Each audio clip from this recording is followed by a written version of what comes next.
सभी को नमस्कार। देखिए फ्रेंड्स, हमारा जो टेस्ट का टॉपिक चल रहा था उस टॉपिक में हमने प्रेजेंट इंडेफिनिट टेंस के बारे में डिस्कस किया।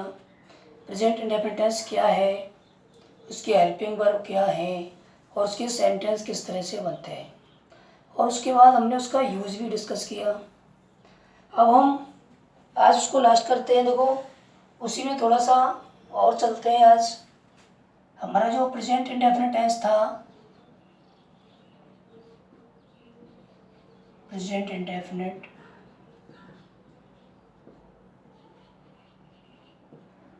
उसको हम सिंपल प्रेजेंट टेंस भी कहते हैं। तो उसमें हमने एक तो अफर्मेटिव का स्ट्रक्चर समझ लिया उसका, कि जब अफर्मेटिव सेंटेंस होता है तो हम वाक्य उसके कैसे बनाते हैं।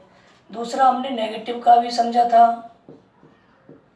कि जब उसमें नेगेटिव सेंटेंस होते हैं तो उसके वाक्य किस तरह से बनाते हैं। तीसरा हमने इंट्रोगेटिव का भी समझा था। तो इस तरह से ये तीनों वाक्य हम डिस्कस कर चुके थे। उनमें जो हमारे लास्ट वीडियो थे उनमें तीनों वाक्य हमने डिस्कस किए। अब यहाँ पर हम एक वाक्य और देखेंगे, interrogative negative sentence. Interrogative negative sentence.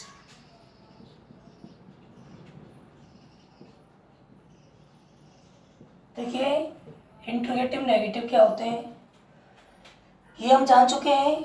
इनको तो आराम से पहले से ही, इंट्रोगेटिव नेगेटिव इन दोनों से मिलकर बने होते हैं। ये ऐसे प्रश्न होते हैं जिसमें नेगेशन भी होता है, अर्थात इन प्रश्नों के साथ नोट भी जुड़ा होता है। ये हमें थोड़ा समझना है। अब इसमें एक बात हम सीधी सी ये समझ सकते हैं कि जब एचवी से प्रश्न शुरू है, एचवी से क्वेश्चन शुरू है,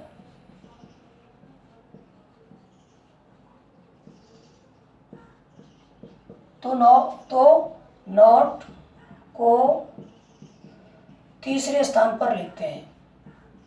कौन से स्थान पर? तीसरे स्थान पर। और क्वेश्चन वर्ड से जब शुरू है, क्वेश्चन वर्ड से जब शुरू है तो नॉट को चौथे स्थान पर लिखते हैं। अब ये स्थान क्या है, थोड़ा सा ये समझ लें। जैसे इसका स्ट्रक्चर यदि हम बनाएं तो इसमें सबसे पहले हेल्पिंग वर्ब आ जाएगी। हेल्पिंग वर्ब इस टेंस की हमें पता है डू और डज हैं, ठीक है। सबसे पहले हेल्पिंग वर्ब आ गई। उसके बाद क्या जाएगा? सब्जेक्ट। समझना। अब पहले नंबर पर तो हेल्पिंग वर्ब आ गई, दूसरे नंबर पर आ गया सब्जेक्ट, तीसरे नंबर पर यहाँ नोट लिखना है, ठीक। अब उसके बाद क्या जाएगी? मेन वर्ब की फर्स्ट फॉर्म, ठीक है। और जो अदर वर्ड्स हैं वो सब पीछे आ जाएंगे। समझ रहे हो? अदर वर्ड्स कहाँ चले जाएंगे? पीछे। तो यहाँ पर पहला स्थान किसका हुआ? हेल्पिंग वर्ब का। दूसरा स्थान किसका हुआ? सब्जेक्ट का। तीसरा स्थान किसका हुआ? नोट का, ठीक है। यहाँ तो नोट का हुआ तीसरा स्थान। अब दूसरे वाले में इसमें WH वर्ड पहले आ जाएगा, ठीक है। दूसरे स्थान पर क्या आ गई? Helping verb. तीसरे स्थान पर क्या आ जाएगा बताओ? तीसरे स्थान पर आ जाएगा सब्जेक्ट और चौथे स्थान पर आ जाएगा नाउन। फिर आएगी V1 और जो अन्य है वो पीछे आएंगी। क्वेश्चन मार्क भी आएगा इनमें। इंट्रोगेटिव नेगेटिव हम समझना इसलिए ज़रूरी है कि जब हम डिटर्मिनर पढ़ेंगे तो डिटर्मिनर में कुछ यूजेस हैं जो इंट्रोगेटिव नेगेटिव सेंटेंसेस में होते हैं, वो हमें थोड़ा समझना है। तो इसलिए ये हमें आनी चाहिए, वैसे भी ये काम आते हैं। तो ध्यान देना, ये WH वर्ड अगर प्रश्न में है, अर्थात प्रश्नसूचक शब्द के द्वारा प्रश्न शुरू किया जा रहा है, तो नोट कहाँ पर आएगा? चौथे स्थान पर। और जब हेल्पिंग वर्ब से शुरू किया जा रहा है तो नोट कहाँ पर आएगा? तीसरे स्थान पर आएगा। ये आप थोड़ा सा समझ लें। अब इसमें देखें, एग्जाम्पल देख लें।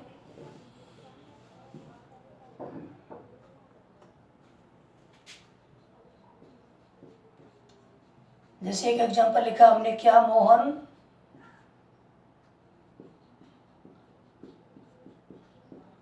अपना गृह कार्य नहीं करता है। ध्यान देना वाक्य पर। क्या से वाक्य जब शुरू हो तो उसको हम किससे बनाएंगे? हेल्पिंग वर्ब से बनाएंगे। ठीक है। और क्या जब बीच में आए तो उसको उसमें क्या लगाएंगे? वॉट लगाएंगे। तो मोहन के साथ क्या लगेगा? डच। ठीक है। सब्जेक्ट आ गया मोहन, सब्जेक्ट आ गया मोहन। अब हमें क्या चाहिए? देखो हमें चाहिए नोट, क्योंकि इसमें नोट आ रहा है। अब हमें क्या चाहिए? वर्ब की फर्स्ट फॉर्म। तो सब्जेक्ट, यहाँ वर्ब कहाँ मिलेगी? लास्ट में। करने के लिए क्या वर्ब लगा दोगे? अब यहाँ देखो उसके पहले हेल्पिंग वर्ब तो पहले आ गई, सब्जेक्ट हमने लगा दिया, फिर नॉट लगा दिया, फिर मेन वर्ब लगा दो, डू करना। ठीक। अदर वर्ड क्या बचा? अपना गृह कार्य। क्या लगा देंगे अपने के लिए? His homework. जो सब्जेक्ट होता है वाक्य में, उसकी जो पॉसेसिव फॉर्म होती है उसी का अपने का अर्थ आता है, ये याद रखना। तो does Mohan not do his homework? तो यहाँ पर देखो नॉट कहाँ पर आया? तीसरे स्थान पर। अगर मैं इसी प्रश्न को पूछूं कि मोहन गृह कार्य कब नहीं करता है, यहाँ पर क्या लगा दिया मैंने? ये नहीं हटाया। मोहन अपना गृह कार्य कब नहीं करता है, यहाँ की जगह यहाँ मैं कब लगा दूँ। ठीक है। तो क्या बन जाएगा? व्हेन, हेल्पिंग वर्ब लगा देंगे डज, सब्जेक्ट आ गया मोहन। ठीक है। अब चौथे नंबर पर नोट आएगा, नॉट डू हिज होमवर्क। ये कैसा वाक्य हुआ? ये वाक्य हुआ तुम्हारा इंट्रोगेटिव नेगेटिव सेंटेंस। ठीक है। तो ये हेल्पिंग वर्ब है, ये मतलब हेल्पिंग वर्ब से शुरू होने वाले का सूत्र हो जाएगा, और ये क्वेश्चन वर्ड से शुरू होने वाले का सूत्र हो जाएगा, और ये वाक्य इस तरह से हमें बनाने होते हैं। ठीक है। ये बात समझ में आई? अब यहाँ देखिए, इसमें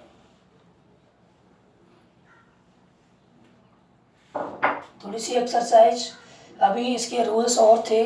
जो हमने नियम लिखाया था वो नियम, एक ही नियम लिखाया था यूज में।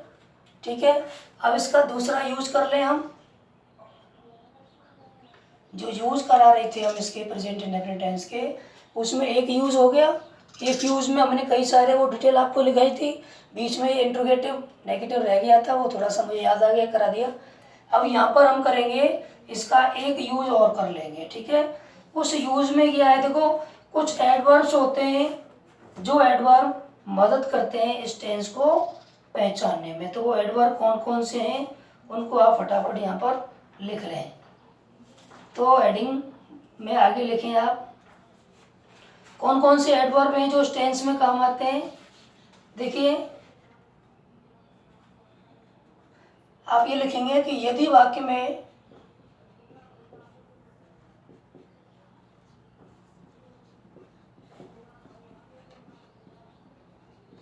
निम्नलिखित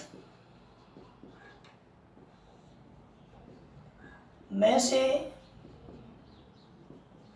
कोई एडवर्ब हो, निम्नलिखित में से कोई एडवर्ब हो और वह वाक्य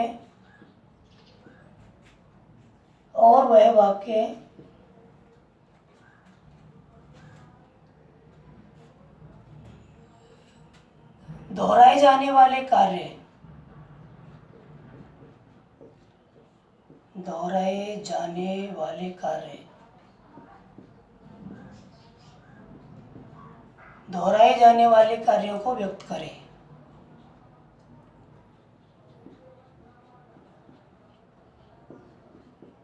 तो उसमें ये टेंस होता है। मतलब कोई एक एडवर्ब होगा, उसकी पहचान हम लिख रहे हैं यहाँ, और लेकिन उसमें रिपीटेड एक्शन आएगा। ठीक है। कौन सा? Repeated action. तो रिपीटेड एक्शन होगा उसमें, ये हमें याद रखना है। रिपीटेड एक्शन के साथ वहाँ पर उसमें क्या होगा? कोई एडवर्ब होगा। कौन कौन से एडवर्ब हैं वो आप लिख लें। पहला है ऑलवेज, जनरली,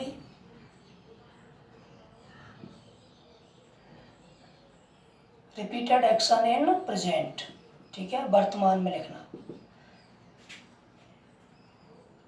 यहाँ पर लिख लेना वर्तमान में कोई दोहराई जाने वाला कार्य व्यक्त करिए, अर्थात repeated action in present, always, generally,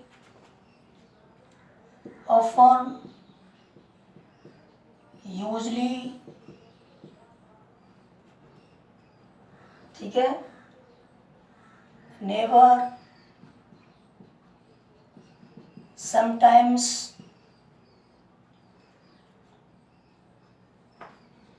occasionally,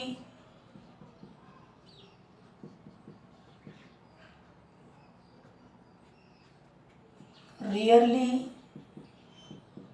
seldom,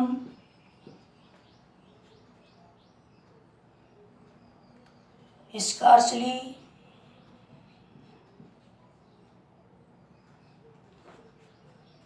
habitually,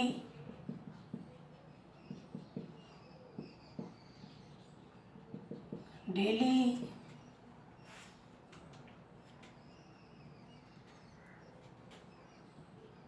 अब यहां देखें एवरी के साथ आप कोई भी टाइम लगा दें तो वो बन जाएगा, ठीक है, जैसे एवरी डे, एवरी नाइट, ठीक है, every morning, every evening, every week, month, year, तो ये एवरी के साथ बन रहे हैं, इनमें से कोई भी लग सकता है, सबको आप अलग अलग लिखें, उससे अच्छा एक लिख लें।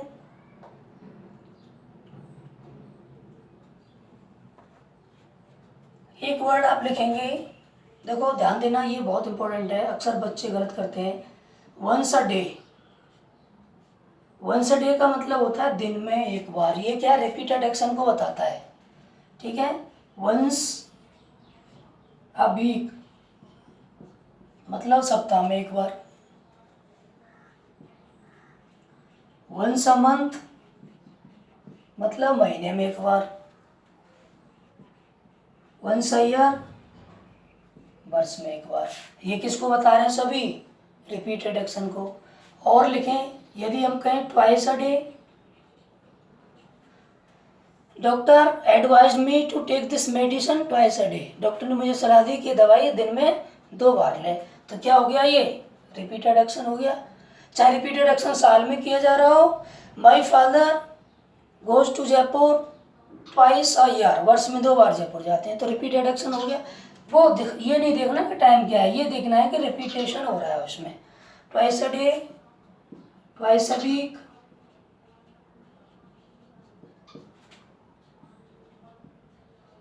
Twice a month, twice a year, ये सभी क्या है? ये रिपीटेड एक्शन को दिखा रहे हैं। और यदि आप लिखना चाहें तो थ्राइस भी लिख सकते हैं। इस तरह से समझ में आ जाना चाहिए कि थ्राइस अ डे, थ्राइस का मतलब 3 बार, ठीक है, ये पूरा इसी तरह से बन जाएगा। तो ये जो भी है एडवर्ब्स, ये सभी प्रेजेंट में जो रिपीटेड एक्शन है उसको दर्शाते हैं, और इनके साथ हम हमेशा कौन सा टेंस लगाते हैं? प्रेजेंट इंडेफिनिट टेंस लगाते हैं। ये आप नोट कर लें फटाफट।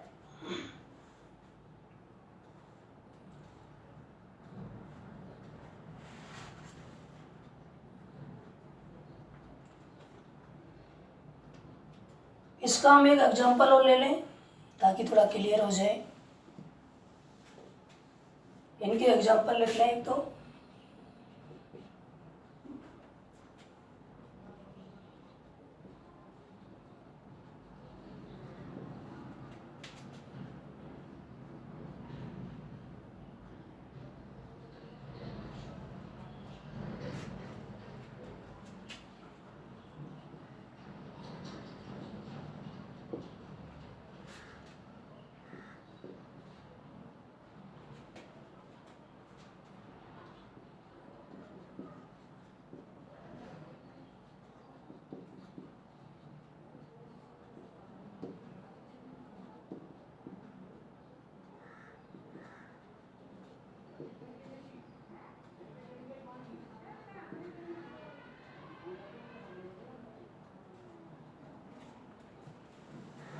देखिए एग्जाम्पल, ये कॉम्पिटिटिव एग्जाम इस तरह से प्रश्न आता है, एक सेंटेंस दे दिया और ऑप्शन 4 दे दिए, ठीक है। और एकेडमी जो क्लास है उनमें ऑप्शन नहीं आते, उसमें आपको यहाँ वर्ड कोष्टक में मिलता है और जिसको हम यहाँ सही लिखेंगे। तो यहाँ आप इस तरह से इसको देखें, एक और दे रहा हूँ मैं।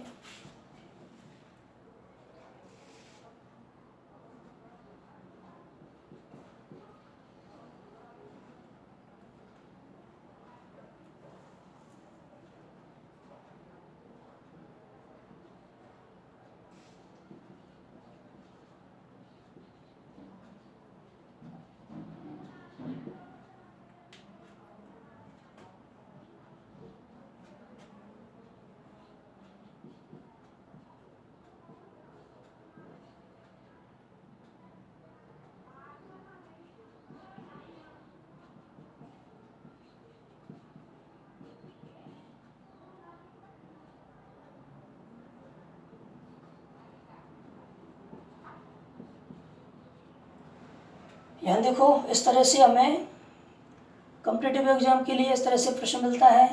मिस्टर शर्मा, यहाँ देखो, एक right a book every year, प्रत्येक वर्ष वो एक पुस्तक लिखता है। तो ये सिंगुलर सब्जेक्ट हो गया, तो सिंगुलर सब्जेक्ट के साथ सिंगुलर वर्ब आनी चाहिए। राइट प्लूरल है, इस कंटिन्यूअस में आती है, रॉट पास्ट में आता है, ठीक है। तो ये आंसर नहीं है, ये नहीं है और ये नहीं है, तो कौन सा बच गया? बी, ठीक है। Govind food once a day, दिन में एक बार खाता है, आदत है।